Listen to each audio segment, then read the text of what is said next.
ભારત સરકાર દ્વારા દેશમાં સહકારથી સમૃદ્ધિ માનનીય પ્રધાનમંત્રી નરેન્દ્રભાઈ મોદીએ નારો આપ્યો અને અમિતભાઈ શાહને જવાબદારી જ્યારે આ વિભાગની સોંપી છે ત્યારે એપીઓના માધ્યમથી જે ઉત્પાદન થાય છે, જે મૂલ્યવર્ધક વસ્તુ બને છે એને બજારમાં સીધું માર્કેટિંગ મળે એવા હેતુથી આવા મેળાઓનું આયોજન કરવાનું નક્કી કર્યું.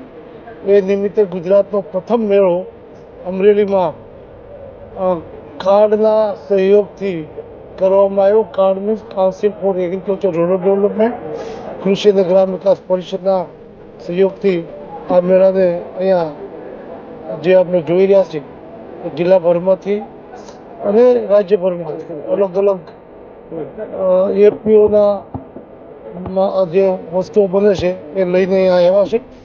ખાસ કરીને સહકાર અને એપીઓના માધ્યમથી સમૃદ્ધિ સલામતી કેવી રીતે લાવી શકાય એવા હેતુને સફળ કરવા માટે આવા મેળાઓ ખૂબ ઉપયોગી થઈ પડશે.